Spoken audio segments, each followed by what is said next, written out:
Hello Aquarius, great to have you here. My name is Shauna. Today's reading is a general love forecast for November 2025. As always, take the messages that resonate and release anything that doesn't. Don't forget to like and subscribe to stay connected with upcoming readings. Let's see what's headed your way, Aquarius. For you when it comes to the housing situation. And what they're saying, I'm hearing your guides saying here, you're making really good money right now. So investing in property, investing in an area where you feel safe, where you feel good, where you feel welcome is going to be important, okay? And so that means, if you have to pay an extra amount of money in order to get your own private personal haven, that's fine too. That's money well spent. And you definitely can accumulate more wealth, but having that refuge, that place that you can call home to go back to and to do your work and to decompress and to invite people over, that's really, really important for you. You need that independence. And so having that as kind of like the stabilizing thing in your life right now is going to be very monumental and instrumental to allowing everything else to stabilize in your life. So I do see many of you shifting into a new home situation, and it's going to be very good. What I'm feeling is, I feel like some of you were kind of in a space where your freedom of movement was heavily restricted, okay? So it could be, somebody telling you, for whatever reason, I'm seeing low visibility, so I don't know if the lights are always off, if it's really dark and you're always like fumbling around in the dark, if you had, noise restrictions as well, someone is telling you like, oh, don't make so much noise, don't turn on the lights, or don't leave the lights, on when you leave. And I feel like, you're a very unpredictable sign. Your life is also very fast paced and it's very unpredictable. So you don't have a fixed schedule. You don't have, a routine where you come and go at a certain time, and you don't like to even come and go at a certain time. So you're going to do what you want to do whenever you want to do them. And so having somebody else place those types of restrictions on you can feel very, very annoying. And so investing in a place, your own refuge, your own haven, it is money well spent. Don't worry about, like justifying to yourself, I'm paying so much money. Is it worth it? Yes, it is worth it. If we can have that peace of mind, I definitely feel it's worth it, right? And so that's what I'm sensing here. A new environment. If you're sick of where you've been staying, there is going to be a new housing situation. And I would urge you, if you are moving to a new place, right? And you're thinking like, maybe I should live here where I can have a roommate, or I can live in a place that is more robust and vibrant because I can make new friends. I feel like you're going to make friends wherever you go. That's the typical Aquarian nature. So don't feel like you have to live in a specific area because, you don't want to be alone. Don't feel that way. Friendships are separate from a living situation. So aim to be in a living situation where you have a little bit more peace and quiet. I feel it's going to serve you a lot better than injecting yourself in the middle of a very robust, vibrant, busy environment where you're going to be inundated by a lot of noise, a lot of distractions, a lot of light pollution. And you don't even have that, it's like every time you slip out the door, you have to greet somebody, you have to stop and say hello, and you have to, do the social niceties. And then you also feel like your every action is monitored. Like it's not going to serve you well, okay? So aim for solitude, aim for peace and quiet, aim for your own personal space. That's going to be crucial. I feel many of you are going online looking at apartment listings, looking at homes, looking at places that you can, move into. And that's great. And I'm also sensing, money is coming in abundantly. So you're going to be investing quite a bit when it comes to decorating your new space. And I'm also sensing furnishing the area, buying essentials, buying things that you need, okay? So it looks very good in that regards. I feel like it's going to be the force that stabilizes other areas in your life. So having a home that you can call home, it's going to be transforming all the other sectors in your life. When it comes to work, what I'm sensing is there is going to be, it's like a juggling act. And I also feel like wherever you're currently working, you're not making the same amount of money that you thought you would be making. You're not feeling as safe and secure as you did, back in the days when you first started the job. So I feel like you're looking elsewhere. You're kind of casting a wider net. You're scanning the horizon for new opportunities. And some of you are even like exasperated or frustrated with the current work situation. And you're just like, I'm putting in a lot of work and I'm not getting the reciprocal amount of financial resources. And so there's this balancing act about, is it still worth it? Is it still feasible? Should I still stay here? Should I go somewhere else? For those of you who are self-employed, who are working on a commission basis, there is going to be a little bit of a lull this month when it comes to clients. And I feel like it's a natural, economic cycle. It's not something that you need to worry. So people might be a little bit more mindful about spending money. So there might be a little bit of a spending freeze from clients. And so you're not, you're not going to be super busy when it comes to work. Okay.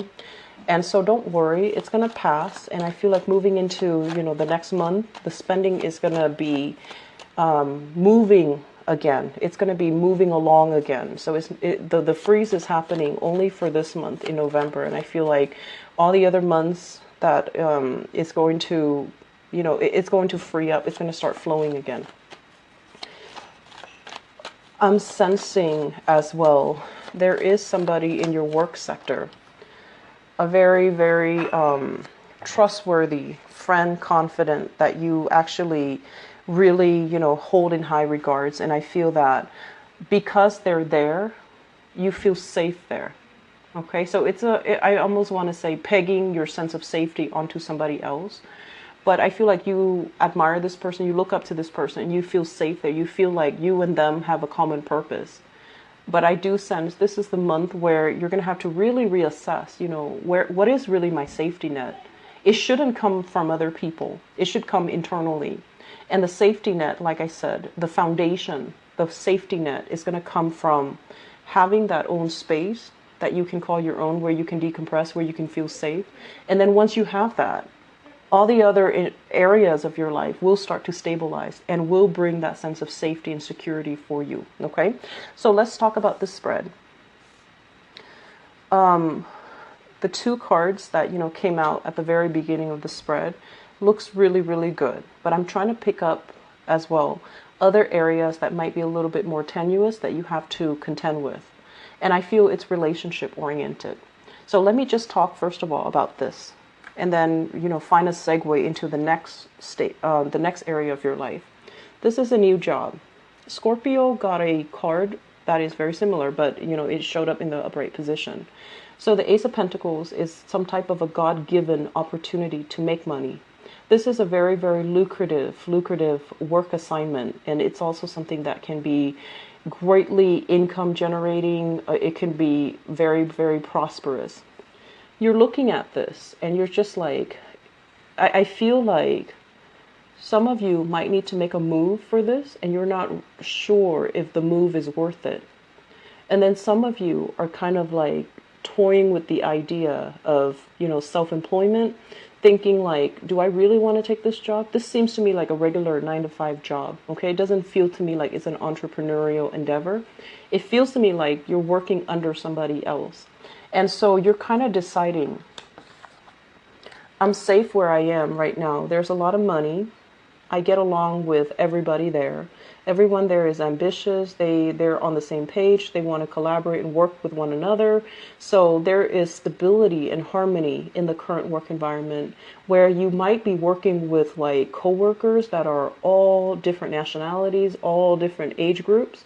So you might have somebody that is, on the verge of retiring, and you're just like eyeing the position thinking, well, if they leave, new positions will open up. You're working with people that could also be a lot younger than you.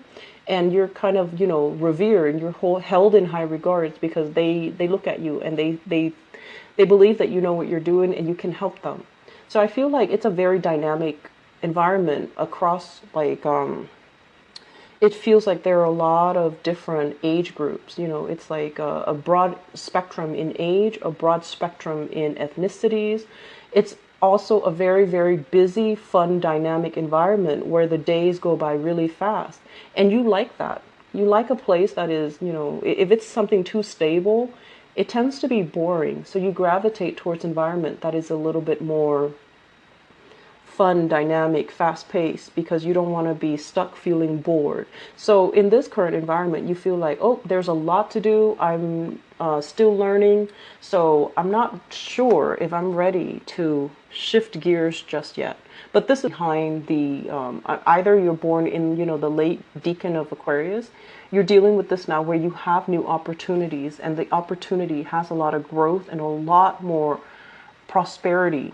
And so you're trying to kind of like make a quick getaway. Like, how do I do this gracefully? How do I not disappoint all the people that I've been working with? How do I just cut ties and, you know, bounce, get out of there gracefully without having to talk to my manager, my supervisor? How do I just get out gracefully, make a graceful exit?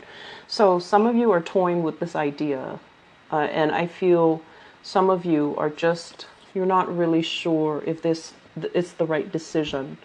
And so it seems like there's a lot at stake. It seems as if, you know, there's a lot of fears here. The strength card is more about, you know, emotional and physical resilience, okay? It's about speaking your truth. It's about not cowering in the face of danger or in the face of fear. So I feel that the best policy is honesty, and the best policy is to be very forthcoming and righteous when it comes to our intentions. So I do feel many of you are going to be shifting gears, and it looks really good. And I feel that, you know, this phase where you've been going on the job interviews, trying to impress people, and feeling very empty-handed, feeling almost as if you're settling or you're selling yourself short, feeling like you had to take a job because of, you know, security reasons, rather than a job that really inspires you, that really motivates you to get out of bed every morning. I feel like that phase is over because you have something really phenomenally amazing coming into the picture. I'm also sensing as well, let me talk about the relationship sector. So I have here a fire sign. So this is a Sagittarius, an Aries, or a Leo, sun, moon, or rising. And this energy is kind of like somebody delivering bad news, okay? It's a messenger energy. And what I'm feeling is, I feel, first of all, you're dealing with somebody that might require a lot more attention and a lot more of your time. Okay, so they can come out as this energy of a fire sign where they want more from you. They want to know that you care about them. They need a lot more attention. They need a lot more of your time, and they're wondering where you've been. You've been busy working. You've been busy building your empire, building wealth, and you have a lot of things here that you're taking care of. And I feel like some of you are just kind of physically tired. This is a house move. Some of you have been doing this where you're jumping from place to place. You're trying to gather everything from one place to the next. And so you're neglecting your relationships. And I feel like you just don't have the time. And so this person is coming into the picture, kind of nudging you like, hey, look at me. Where have you been? Are you with somebody else, or are you, just caught up with life? And where do I fit in your life? And that's a really good question, because I feel like some of you are also wondering, is this relationship viable? Are they still a permanent fixture in my life? Am I outgrowing the relationship? I feel honestly some of you are outgrowing the relationship. And you might not have the heart to break it to them, because, they're pure and innocent and just a very fun person to be around. They're lighthearted, and I feel like they're generally very honest, but you're just not really sure of the long-term viability of the relationship, because you have a lot of expanding that's happening in your life, a lot of I want to say grabbing new opportunities that's coming in, and you keep yourself very nimble on your feet. And when opportunities come in, you always go with the new. The new, for some reason, for Aquarius, that novelty concept. It's always like, it's almost like the grass is always greener. You have that tendency to do that. As long as it's not old, as long as it's new, I can handle the new. And I don't care what's going to happen. New is new. New is better. New is not always better, but I feel like in your mind, you automatically make up this belief that new is always going to be better. At least, it's going to be exciting. It's going to require some adjustment. So initially, yes, it's going to be fun. It's going to be exciting. It's going to be new. But then that novelty concept always wears off. And so it's really important for you to really look at, clearly, is this still viable? Am I outgrowing this person, like just spiritually? Or is it no longer proving to be new and exciting anymore, and that's why you want to leave it behind? But I feel like there's going to be a little bit of, I want to say like attention seeking from your partner, and I feel that they want to feel close to you again. They feel neglected, and they feel like you're not really in the picture, okay? What I'm also sensing as well is some of you are in a relationship where the fun in the romance, for whatever reason, there's always a third party tagging along. It could be children, or it could be, family. So there's like always a third wheel, or there are always other parties interfering. I'm not sensing exes. I honestly, I'm not. It's not like, your ex or their ex is like poking their heads in the picture. I just feel like there's an element of, having a lot of people always around. And so you can't really have a normal one-on-one type of a relationship. If that sounds like you, Aquarius, you need to somehow create the space so that your relationship can thrive, because it's really affecting your relationship. And I feel you or your partner is no longer feeling like this is viable. It's almost like, how you have some people, I see this a lot in TV shows, but I don't really see it in real life, but it does happen, I'm sure, where you have a friend that's always tagging along. You have a brother that's always tagging along, or you might be in a relationship with someone with children and they have children tagging along. And so when you're trying to have a relationship, especially at the very beginning of a relationship, you want to carve out that alone time so that you can get to know your partner. You want to, isolate the relationship partner, not because, of manipulation or jealousy or whatever. It's all about spending the time to properly get to know somebody. And I feel like with a lot of Aquarius, the lines between who you're dating and who you're friends with, it kind of blurs, right? And so you feel like it's okay to bring my boyfriend to bring my friends along when I'm going on a date with my boyfriend or girlfriend. And so try to really reassess this, because I feel like your partner, or if your partner is doing this, you might not like it. And so it's really important to have these discussions. I just feel like a third wheel, somebody is coming along, dragging along, being dragged along, or some interference in your relationships here. And it's coming in at an inopportune time. And this is the month, it might have been happening, but this is the month where it proves to be very burdensome, and it's not something you can sweep under the rug or you can ignore anymore, okay? So moving forward, what I do sense overall is we have a lot of work energy. And this general reading is going to be heavily focused on work and finances and your career. But we have a situation here where I feel, you guys work really hard, and you're scrambling, you're trying to save up. So I feel like, since last month was a big spending month, and money kind of slipped through your fingers. So this is the month where you need to, keep track, itemize, and try to reduce spending, especially frivolous spending. So everything you do now, this month, has a purpose. If you are buying something, it has to serve a function in your life, which is great, which is the way that we should, approach money and resources. Everything that you do has to have a function, and you're trying your best to limit spending. You're trying your best to save up. You're itemizing things. You're setting a budget for yourself, which is actually similar to a Scorpio reading that I did. And so I do see many of you kind of like with spreadsheets, trying to do the bookkeeping, trying to sit down and sort through your finances, trying to, even get a head start when it comes to tax season as well for those in the United States. So you're going to have to, really sit down and think about, what are essential items? What can I live without? What do I need to get rid of? So I see you with piles, piles in front of you. One is like a throwaway pile. The other one is a maybe pile. And the third one is like a keep pile. So you're, sorting things out. What do I absolutely need in my new space, in my new life? And what can I do without? So you're getting rid of a lot of sentimental items, things you've accumulated over the years, things that, even you have created with your own two hands. Artwork, pottery, jewelry, things that you physically created or things that were given to you. And I'm also sensing this environment here where if you are moving, you have a lot of stuff that you absolutely need to get rid of. This is like wealth that is, generational. It's accumulated over time.